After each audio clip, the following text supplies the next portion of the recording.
Sa Martes na ipapamahagi ang 5,000 pisong ayuda para sa mga kwalipikadong tricycle driver sa Metro Manila. Susunod na mabibigyan ng cash aid ang mga jeepney driver. Saksi si Ian Cruz. Ika nga sa kasabihan, kapag maiksi ang kumot, matutong mamaluktot. Kaya ang jeepney driver na si Jerry, kahit dati ay pilit ng pinagkakasya ang kinikita sa araw-araw, pero ngayong sumipa ng husto ang presyo ng petrolyo, di na raw niya alam kung paano pa sasapat ang dating kulang na. Kahit na nga pang-ilalim ko, hindi na ako nakakabili. Nag-uumpisa ako alas 5, alas 6. Tatapos ako ng minsan 11, 11:30, alas 12. Nangangamba siyang baka mapilitan siyang pahintuin muna sa pag-aaral ang kanyang bunsong na anak na grade 9. Ang isa pang jeepney driver na si Elmer, nagbabalak munang iuwi ang pamilya sa Cagayan de Oro. Kung magtuloy-tuloy ganito nga po ang presyo kasi tataas pa rin ng tataas, mabuti pa, mag-construction na lang muna kami. Kasi hindi namin kakayanin sa taas ng presyo ng diesel. Iuwi ko muna sa probinsya yung mga pamilya ko. Dahil kahit pa paano, hindi kami umuupa ng bahay. Malaking dagok talaga para sa mga tsoper ang mahal na krudo. Kaya ang ilang driver sa Malolos, Bulacan, mas pinipiling huwag munang mamasada. Hiling nila, maipatupad ang taas pasahe. Ayon sa Department of Transportation, patuloy pang pinag-aaralan ng LTFRB ang mga petisyon. Hanggang 2 pisong dagdag pasahe ang gusto ng ilang transport groups. Siguro sapat na yung 2 piso na idadagdag para nang sa ganun ay malaking tulong na rin sa ating mga tsuper. Kung titignan po natin, limos po ito di ba?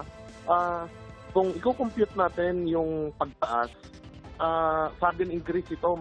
Sakaling mapagbigyan ito, sapul na naman ang mga ordinaryong commuter. Mababawas po yun syempre sa budget po namin, sa baon namin, sa mga materials po para sa school, ganon, mga projects. Maladomino nga ang epekto ng pagmamahal ng krudo.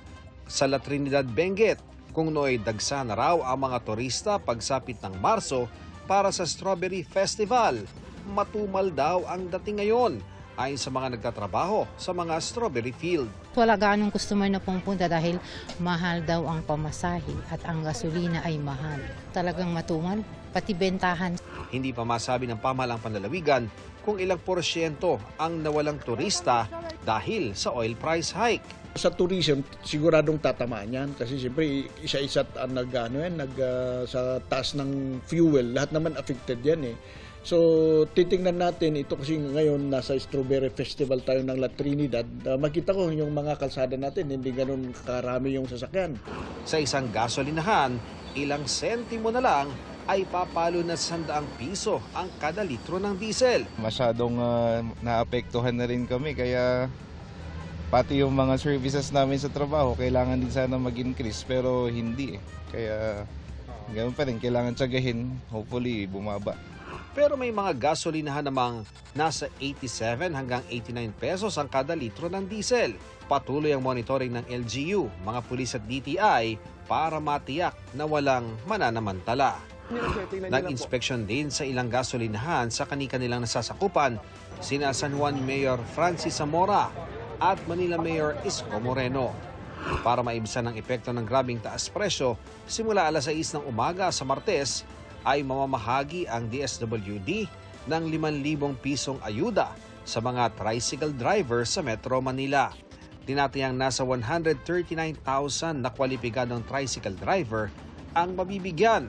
Para mabilis maayos ang master list ng mga kwalipikado, kukunin ng DSWD ang listahan sa mga LGU para i-check at i-verify hanggang Lunes. As long na nagde-drive sila at they are recognized tricycle drivers, sila po ay kasama sa listahan as verified, assessed, and endorsed po ng ating pong lokal na pamahalaan. Susunod na bibigyan ang mga jeepney driver at mga tsuper ng TNVS, taxi, motorcycle taxi at delivery riders. Sa pagdinig ng Senate Committee on Agriculture kanina, nanawagan din ng ayuda ang mga mangingisda. Ayon sa grupong Sinag, nasa 500 piso na ang lugi ng maliliit na mangingisda kada araw dahil sa pagtaas ng presyo ng diesel. sa isang maliit na mangingisda na papalaot siya using 40 to 50 liters per ikot niya sa karagatan, yung 500 inaabsorb niya. Wala pa namang ayodang nakukuha. Ayon sa chairman ng komite na si Senador Kiko Pangilinan, mubuo na sila ng panukalang emergency fuel subsidy, lalo't 80% ng gastos ng mga mangingisda ay krudo.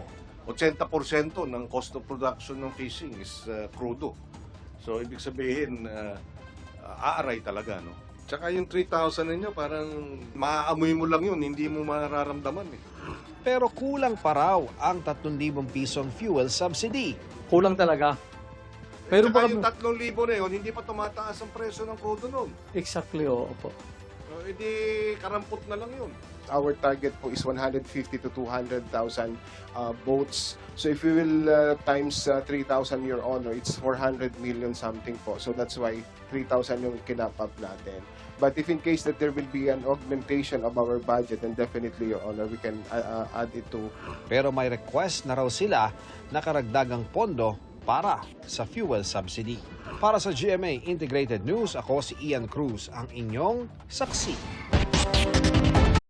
Mga kapuso, maging una sa saksi. Mag-subscribe sa GMA Integrated News sa YouTube para sa iba't ibang balita.